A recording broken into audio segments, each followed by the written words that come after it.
Hi, and welcome to our second episode of Geek Stuff. Tonight, I'm going to install this budget SSD into my 2009 MacBook Pro.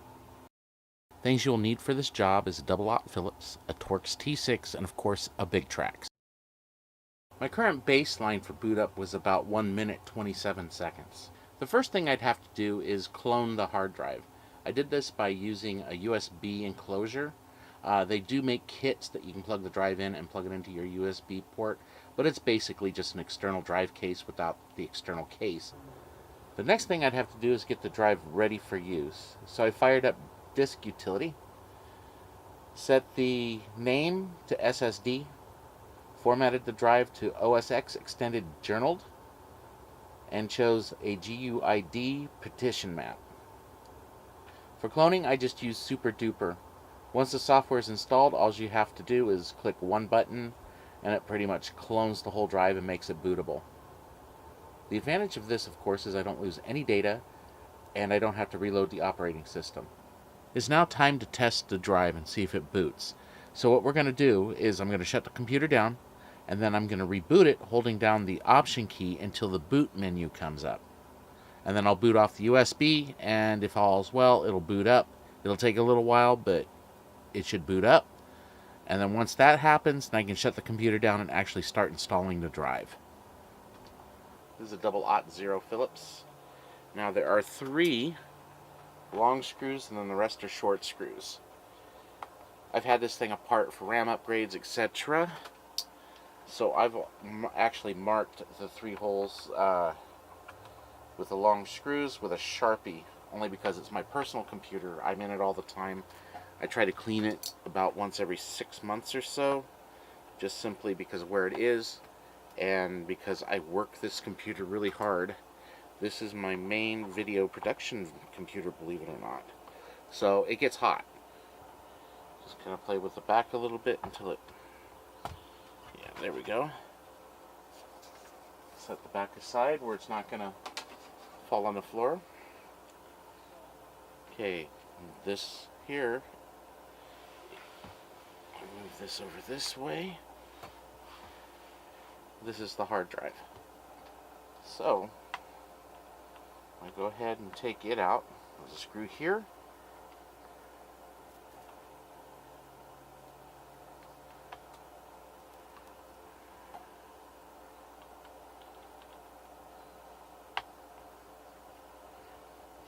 Screw here. This is just a little small carrier. Set that aside. Pull up on this. Gently unplug the cable. There we go. Now we can set this aside. Well, next we're going to take and open our external enclosure, pull out our new SSD, gently unplugging it, like that, and we're going to set this aside as well. As we're going to take these nubs out. This is where your Torx T6 comes in. Of course, I don't have the appropriate bit in that, so I'm just going to use an Allen. This is not recommended. This is just what I have, and I know that this particular Allen key will fit. Next step is going to be this tab.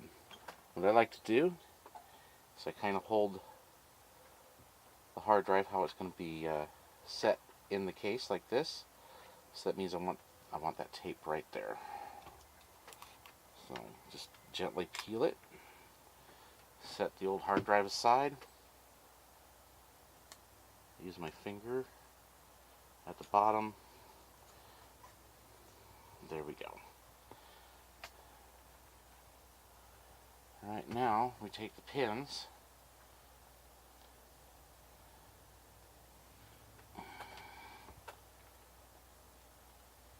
We'll go ahead and put them in, get them started. Put this bracket back on.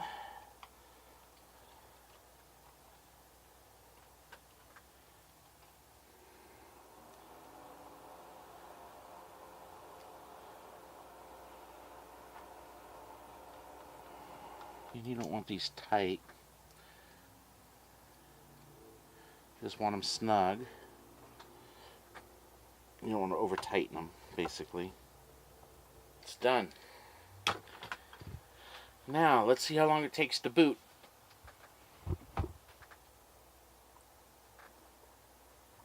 So, 1 minute 16. Only saved about 10 seconds. Damn it! Okay, it's the next day. I put the old hard drive back in, ran the benchmark, same results. I'm getting, what was it? I got it written down here. I'm getting about 1 minute 27 seconds on a reboot on a mechanical hard drive, and 1 minute 16 seconds on the new SSD. Now, I did do a little bit of internet research, and after getting sidetracked, watching, Ants Canada and a few other things, and finally, I think I found the problem. Anyway, I found out that I needed to specify the startup disk in system preferences to make it recognize the SSD as the boot drive. It would boot fine, but it would be looking for other boot devices instead of just going straight to the SSD. Don't ask me why it takes so long for that process, but it does. After I set that up and told it that the SSD was the boot device, my boot times are down to about 49 seconds. Still not stellar, but you have to remember it's a 2009 MacBook. Alright, the main reason why I made this video was I'd heard rumors that SSDs didn't really work well with early Intel MacBooks. This is a mid-2009, so it's an early Intel MacBook. It worked fine, at least the combination I used worked fine. It's a Patriot Burst 480 gigabyte SSD, SATA 3. My MacBook, of course, is SATA 2, but the SATA 3 is supposed to be backwards compatible, so that wasn't a problem. That worked great. The next thing is, should you do a thing just because you can do a thing? How many times do you reboot your computer in a day? How many times do you load a program? Those are the things that SSDs do really well. For gamers, they do big loads really fast. I don't necessarily do that. And as a matter of fact, my main bottleneck in my machine at this point and before the hard drive change was the CPU in my system and the GPU in my system. But that said, I like the upgrade. Hey, if you like what I'm doing, please don't forget to like this video, subscribe, and share.